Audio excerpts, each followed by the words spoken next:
The Lansing Board of Water and Light is admitting it may have gone too far with a recent tree trim.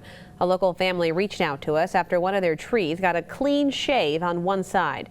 Fox 47's Nicole Buckman went to work to get them answers. The front part of the tree facing the road was gone. It was just defaced. A once full sycamore tree is now half bare.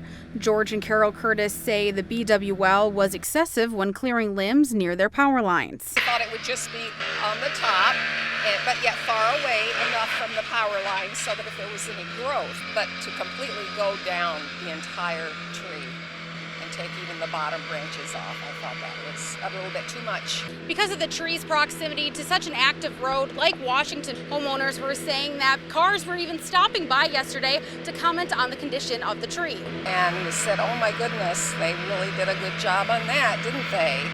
The Curtises say they complained to the BWL, who offered to tear the whole tree down for free. I don't want to do that because that provides shade for our living room and bedrooms. For now, the Curtises say they will keep the tree up, but worry it could impact the value of their home. We're 77-year-old seniors. We might sell this place in 3 years. All they did is devalue. The BWL says limbs must be 20 feet away from property lines for safety. The Curtises understand, but hope their situation encourages homeowners to ask questions. Don't be afraid to walk out and say, hey, why are you trimming so many? And the BWL says it's willing to listen to its customers when doing it. The BWL is almost finished with the 5-year trimming plan it started after the 2013 ice storm. Electric customers who have tree limbs getting close to power lines can ask their power provider to trim them. An update for you tonight on the suspicious death investigation at a mobile home park in Holt. The woman found dead Wednesday afternoon has been identified as Christina Lynn Hall. The Ingham County Sheriff's Office says there was no evidence of a struggle or an assault. Hall's car was missing but has since been found abandoned. Detectives are asking anyone who knows anything about the car to give the Sheriff's Office a call. A little bit of rain today and tonight, but this weekend storms could be an issue. Let's bring in meteorologist Brett Collar for more. Brett? We are keeping a close eye on this system that's bringing us some rain right now, but it's what's going to be bringing us the chance for thunderstorms on Sunday that will certainly have a bigger impact. Most of us dry at the moment, but you can see some spotty showers down near Kalamazoo over towards Battle Creek. These are moving out to the east and southeast. More rain back out over the lake that's trying to move inland as well. All of this is moving into our neck of the woods, and overnight we'll see some rain. I'm not going to rule out a rumble of thunder as well, though the severe threat tonight and tomorrow morning is going to be pretty slim to none. But as we head into Sunday, the threat really increases. This line of shower is all associated with this warm front that's going to lift north overnight and early tomorrow. That's one of the reasons why it's going to be pretty warm tomorrow. But back out to the west, a developing low and trailing cold front is going to be moving in come Sunday, and that's why we have our biggest concern for Sunday. Tomorrow, the biggest concern is to our west, but come Sunday, it moves into mid-Michigan and includes just about everybody in that slight risk. Coming up in just a bit, we'll time it out hour by hour on Future Track and dive further into the impacts that we could see from this system. Sarah. All right, Brett, thank you. Big changes happening at Lansing Capital Region International Airport, starting with a new restaurant called Capital Brewport. Fox 47's Alana Latang gives us a preview. If you think you can get away with coming to your flight late, administration hopes you'll reconsider. Come early, check out that new restaurant, enjoy some food, drinks, and watch the planes take off. Capital Brewport will be the only restaurant and bar past security that serves liquor. This very space was home to an older restaurant more than 30 years ago, and it sits right in the middle of the airport up against the windows for plane watching. Officials tell us Lansing has one of the oldest terminals in Michigan, and it's about time for some upgrades. We wanted to provide a more comfortable space, but I think also most importantly, we want to allow people to experience what Lansing has and the character of our region. Some of the other airport changes will include nursing rooms, a new coffee shop, and renovated gates. Reporting in Lansing, I'm Alani Latang, Fox 47 News. The restaurant officially opens to the public on June 10th. Abortion laws all over the country have been hot-button topics lately. One local senator is speaking out about one of the bills moving through the Michigan legislature this week. At a Rotary Club event in the Lansing Country Club today, Senator Debbie Stabenow said these state abortion laws have gone too far. She also says we should put our focus elsewhere. What we need to focus on is the fact that right now our country is 32nd out of 35 top countries, and the number of babies born that don't live through the first year of their life is called infant mortality. Just yesterday, Michigan Senator Lana Tice introduced a bill that would make it a requirement for doctors to look for a heartbeat if a woman came in for an abortion. To learn more about the bills in Michigan as well as the rest of the country, head to our website, fox47news.com. A group of Michigan's most distinguished veterans was honored in Lansing today. The Hall of Honor induction ceremony was held at the Michigan Military Museum. It recognized 12 Michigan service members for their military service or for their combined military, community, and professional achievements. According to one of the founders of the Hall of Honor, being inducted is a great way to remember Michigan veterans. We're going to seek out the stories of all of these great veterans and military folks who either came from the state of Michigan or served in the state of Michigan, and basically get those stories told, get those stories written down and shared with the citizens of Michigan. In 2018, Michigan became just the 12th state in the nation with a facility to recognize veterans, active duty, and reserve personnel statewide. The Dean of the House, the late Michigan Congressman John Dingell, was among those inducted into the hall today posthumously.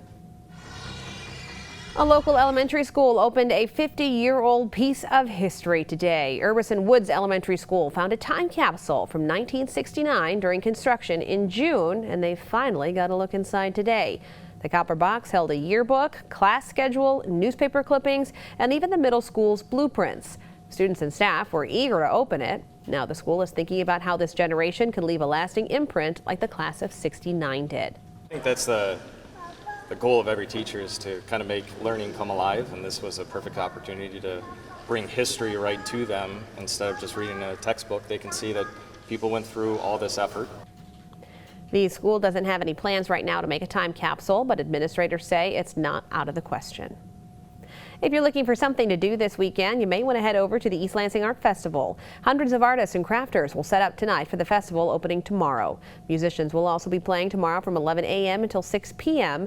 They'll be set up in the parking lot at Albert Avenue and Bailey Street, so you'll have to find other parking options. The festival goes until Sunday night. An orange barrel alert for those of you driving through Jackson, specifically in the area near Cascades Park. West High Street between West Avenue and Randolph Street will be closed starting tomorrow. A new sanitary sewer is being installed. Detours will be posted. The construction should last about a week. Another state has joined Alabama and Georgia in enacting strict new abortion laws. This one banning abortions after the 8th week of pregnancy. We'll have the latest from Missouri coming up. Plus, our consumer reporter takes a look at the top things in your house you'll want to plug into a surge protector so you don't waste your money. But first, one major U.S. drug company now being sued by all but 5 states. I'm Aisha Hasni in New York. I've got information on who officials are blaming for the nation's opioid epidemic. Straight ahead. Sarah Swistak, Storm Shield Weather with Brett Collar. This is Fox 47 News at 10. This week saw several states with Republican-led legislatures passing bills aimed at reducing abortions in their states. And their supporters say they look forward to possible legal challenges. Fox's Jane Metzler explains. 3 states, 3 controversial anti-abortion bills. Lawmakers in Missouri overwhelmingly approved legislation on Friday, banning abortions after 8 weeks of pregnancy. Should it be killed merely because it'll be an inconvenience to its parents or unwanted? The simple answer is no. While opponents challenge those claims about being pro-life. Don't tell me you're pro-life until you finally stand up and address the fact that too many teenagers just like me that are gay, lesbian, bisexual, and transgender are killing themselves. The measure does not target the women who terminate their pregnancies. Instead, it penalizes doctors who perform the procedure by making abortions a Class B felony with a possible 15 years in prison. Alabama's new abortion law goes even further, threatening doctors with life in prison if they perform an abortion at any stage of pregnancy. In Wisconsin, a bill moving through the state legislature referred to as the Born Alive bill. If that becomes law, doctors could go to jail for life if they refuse to provide care to a baby following a failed abortion. Doctors are required to do everything that they can do to ensure that baby survives. Many of the ban's supporters say they welcome a legal challenge. They're hoping the matter will eventually make its way up to the U.S. Supreme Court, where the conservative majority could ultimately debate the abortion issue and even overturn Roe v. Wade. Jane Metzler, Fox News. An update to a story we first brought you last night about a fighter jet crashing through the roof of a California warehouse. 3 workers at the building are in the hospital in good condition. Officials say the jet had a hydraulic failure, forcing the pilot to eject. He was taken to the hospital with no major injuries. While the fire was put out by the building's sprinkler system, crews still had to work to strip the jet of its weapons system. A Texas woman who had been missing for 2 weeks has been found dead inside an SUV submerged in a lake. Police and fire personnel pulled the vehicle out of the lake late this afternoon and have confirmed the body inside was that of 66-year-old Joyce Payne. She left her home on the morning of May 3rd and had not been seen since. Police are not saying how her SUV ended up in the lake. Debate is raging over the latest change to the SAT, an adversity score. That score looks to level the playing field by factoring in things like the crime and poverty rate in a student's neighborhood, along with the relative quality of their high school, family income, and environment. Some question if the score is reverse discrimination or if it can be reasonably measured, while others say it can help disadvantaged kids get into college. The score, which does not factor in race, is not reported to students or parents, just to college officials. Boeing could be one step closer to flying its 737 MAX airplanes again. The company says it has completed a software update for the planes and has tested the new system on more than 200 flights. Boeing has also provided updated training materials for all 737 MAX pilots. But the FAA wants more details and won't say how long their safety review may take. The planes will not be allowed to return to commercial service until the FAA gives its approval. Drive-thrus may soon be banned in one major American city. We'll tell you why city leaders want them to go the way of the dodo. But first, Fox Means Business. Does 100 grand sound like a lot of money to you? Not if you live in this city. I'm Susan Lee with the Fox Business Network. More coming up. You're watching Fox 47 News at 10. Consumer confidence is up and gas prices are going down. Fox Business Network Susan Lee has a look at those stories and more in this edition of Fox Means Business. We could be seeing a summer shopping spree. Consumer confidence now at its highest level in 15 years. People feeling better about the economy after a strong first quarter GDP report. And here's some relief for drivers. Lower gas prices. The national average for regular unleaded down 10 out of the past 11 days. A gallon now costs $2.86. But you might not need to be filling up if you drive a Chrysler Pacifica minivan. Fiat Chrysler recalling around 208,000 of the minivans over power steering and engine problems. The recall impacting models from 2017 through to 2019. To Wall Street, where trade tensions continuing to put pressure on your money. The Dow, the Nasdaq, and the S&P 500 all lower for the week. And if you leave your heart in San Francisco, you might also be leaving a lot of cash. According to a report from personal finance website Go Banking Rates, a $100,000 pre-tax salary in San Francisco isn't enough to cover a year's worth of basic expenses. That includes costs for housing, utilities, food, and health care. That's business. I'm Susan Lee. Tonight's Pump Patrol price is $2.79 at the Clark on Round Lake Road and St. Clair Road in Langsburg. We're looking for the least expensive gas price in mid-Michigan every day. If you see it, give us a call at 484-8847 and we'll put it on TV. The drive-through window may be a thing of the past in Minneapolis. The city is in the initial stages of banning them. Mary McGuire explains why. Drive-through windows are a speedy way to get food, coffee, and prescriptions without leaving the comfort of your car. It's convenient, it's fast, you can just go through them on your way home or your way to work. City leaders are considering making them a thing of the past. Having to use a drive-through is definitely a necessity. And then if people have mobility issues, I mean, it's just easy to quick run up, get what you need, and get out. Next up. On Thursday afternoon, the Planning Commission met to discuss a proposed ban on any new drive-through windows within city limits. This ordinance would not impact any drive-throughs that are currently here in the city of Minneapolis. They would be grandfathered in under this proposal. We need to reduce car trips by 37%.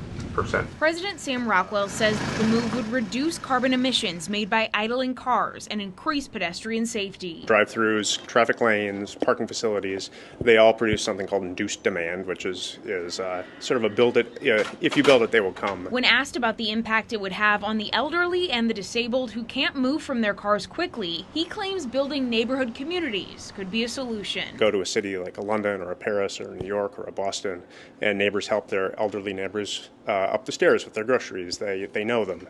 They help them. They run errands. And so creating that community can be a boost. Jake Siefker uses drive-thrus a lot, and he says he's not convinced by Rockwell's arguments. There's a lot of cars standing idly right here. Like a drive-through is just another part of that. This ban would have a relatively small impact on the current look of the city, but it could decades down the road.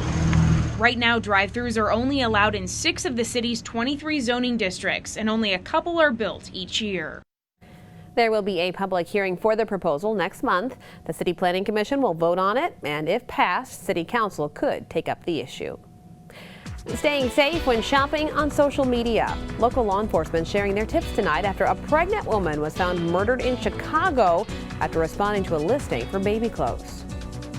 A couple of showers are moving through this evening with more rain back to the west, but it's what's beyond that back in the plains that's going to be our concern this weekend. We're tracking the storms and talking impacts coming up. You're watching Fox 47 News at 10. The murder of a pregnant woman who thought she was going to buy baby clothes is raising questions again about the safety of online meetups. Fox 47's Carla Byron talked with a sheriff about how you can be smart and safe when swapping things on social media. Marlon Ochoa Lopez's family says the 19-year-old met a woman through a Facebook group called Help a Sister Out. Police say the woman then lured Ochoa to the home. The detectives now learn on this day Marlon went missing, and she arranged to go out there to pick up baby clothes or some baby items from this lady at 79th and Pulaski. Police say the people Ochoa Lopez met there strangled her, ripping her unborn son from her body. The baby boy, meanwhile, is in a hospital, and 3 people have been charged in her murder. Ochoa Lopez's death raising concerns how people can safely meet and make swaps via Facebook. I think the number one thing that people can do is always meet on your terms. So if you're the one buying the merchandise from a stranger over the internet, you determine that predetermined place to meet. Rigglesworth says stay away from using your own home and don't agree to go to where the person lives either. Instead, swap in a public place and during the daytime. Prearrange the location as a police department parking lot. I know there are agencies that have designated their parking lots as safe exchange places. Lastly, Rigglesworth says to trust your gut. If it makes you nervous, then just don't do it. I don't think any piece of clothing or any even major purchase is worth either getting robbed or having something even worse happen to you. Carla Byron, Fox 47 News. The sheriff says you should also let friends and family know the time and place you plan to meet someone and bring a friend with you. The baby boy in Chicago is on life support right now and has no brain activity. Hundreds of people gathered at the state capitol today to raise awareness about drug addiction. The group Unite to Face Addiction Michigan put on the 4th annual rally. Now, the rally wasn't just to raise awareness about addiction, it was also a place for people to get addiction resources. Volunteers at the event say rallies like this one help break the stigma of addiction.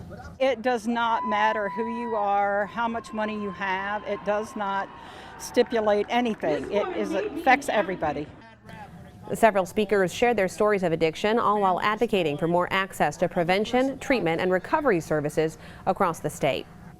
In case you didn't know it, this is 517 Day in the greater Lansing area. It's a play on today's date, 517, and the Lansing area code.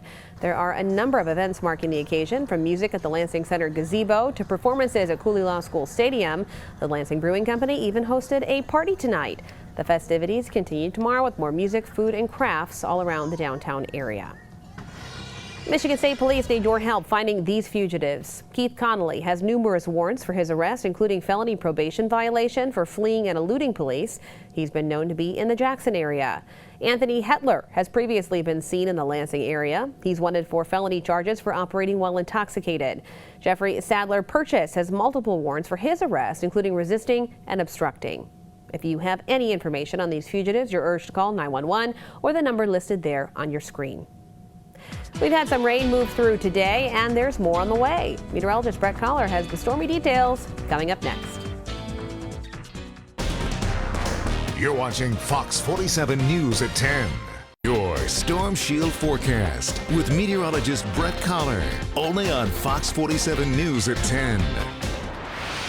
Well, this weekend is some rain, some sun, and storms on my baby girl's birthday party day.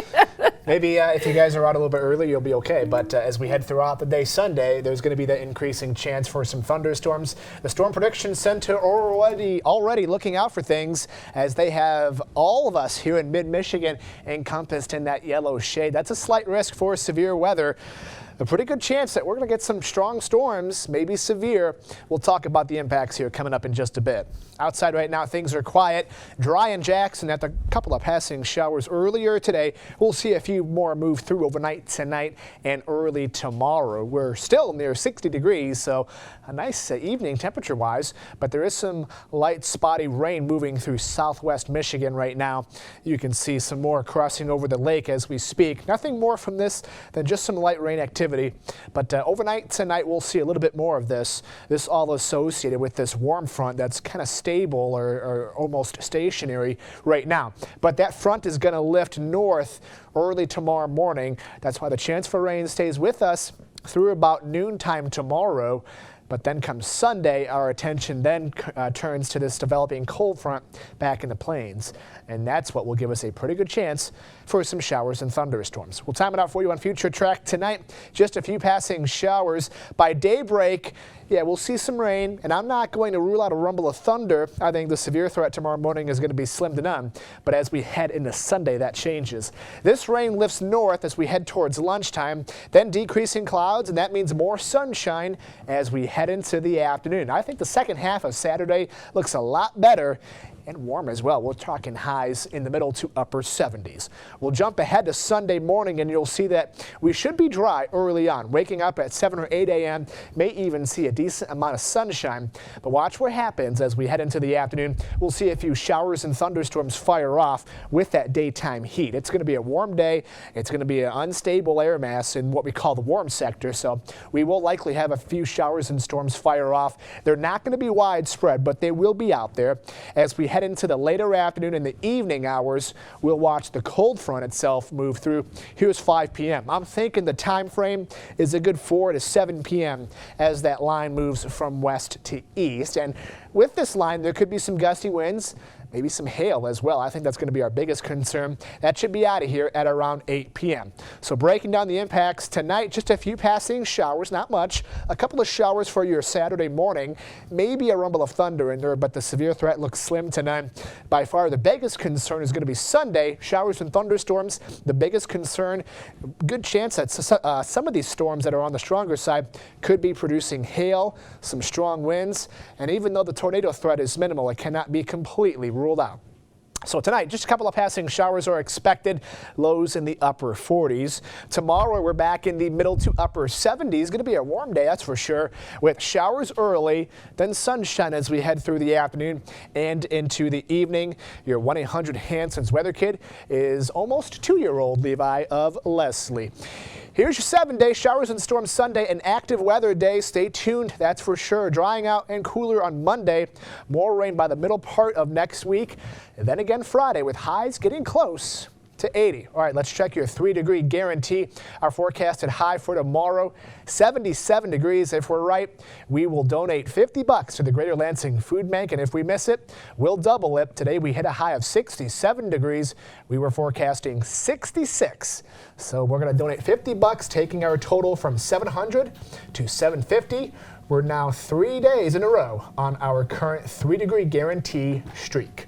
So again, Sunday's going to be an active day. We'll have to keep a close eye on things, and of course, we'll be here throughout the weekend, letting you know. If you missed your 3-degree guarantee on Sunday, I'd be okay with it. I'm just saying. If you missed it, I'd be okay. Well, I mean, you're more concerned with the rain, aren't you? I know. Yeah. The whole thing, the whole gamut. Hopefully we can delay it some. How about that? All right, I'll go with that. Brett, thank you. It is time now for tonight's Yes Picks. Talk about a squirrel with an appetite. Deborah Figel spotted this squirrel with what looks like a piece of pizza in its mouth. Jerry and Bev had some colorful visitors at their feeder recently. Orioles, they tell us they love them, and it's easy to see why. Is that all you need, an orange? Let me know, because I'm very intrigued. All right, Jerry and Bev also sent in this picture with Jasper dropping by to tip his hat to the crew here and all of you at home. What a cutie. If you have a picture that you'd like to share, send us an email, yespics@fox47news.com. Graduation season is here, and we want to celebrate the grads in your life, whether it's kindergarten, high school, or college. You can send your favorite graduation pictures to yespics@fox47news.com. The weekend's here, and there's plenty to do around town. Julie Williams has the details. Well, tomorrow you can catch the Lansing Ignite take on North Texas. Now, the soccer match is happening at Cooley Law School Stadium at 7 p.m. That's in downtown Lansing. We'll have more local events and things to do right here on Fox 47. If you have an event you want to share, send us an email. That's to aroundtown@fox47news.com. And now for a look at more of what's going on around town, let's toss things over to our Around Town reporter. Hi, my name is Kylie Fisher from Vandercook Lake Townsend Elementary, and here's what's going on around town for kids like me. Come to Cooley Law School Stadium for a weekend full of fun, music, and food from around the 517 area. On May 17th and 18th, there will be tons of family-friendly activities today and tomorrow, so come out and bring the family for an experience you will not soon forget. For more info on events like this, go to fox47news.com. My name is Kylie Fisher. Now back to the Fox 47 News studios. May is Military Appreciation Month, and to celebrate, we're giving out service member shout-outs. It's our Yes Squad initiative for the month of May. Today's service member is Private First Class Ryan Legal with the U.S. Marine Corps. Private First Class Legal is from Grand Ledge and is currently stationed in Missouri. This picture was sent in to us by Karen Perkins Legal. We'll be featuring service members from our community in each newscast. If you'd like to see your service member featured, email us at yespics@fox47news.com or shoot us a message on Facebook. Don't forget to include the name, branch, and hometown of the person pictured. Imagine heading to the bar and having your favorite football player pour you a cold one. Well, that's what happened to some lucky Philadelphia Eagles fans this week. Fox's Chris O'Connell explains in tonight's Yes Report. There's usually not a line wrapped around the block on a Thursday night at Gypsy Saloon in Conshohocken. But then again, there's usually not Super Bowl champions slinging drinks behind the bar. I've spent a lot of time on this side of the bar, first time on this side of the bar. It's a little bit different, but I'm having a lot of fun. You get any good tips? I'm just pouring them stiff. Jason Kelsey, along with other Eagles like Zach Ertz, Nelson Aguilar, and Matt Collins, traded in their $1 million salaries to become guest bartenders for the night to raise money for the Eagles Autism Challenge, a cause owner Jeffrey Lurie has championed. Well, I think it's a testament to Mr. Lurie and his leadership, and everybody, as soon as he, said that this was very special to him, I think everybody's adopted that cause, his cause as our own.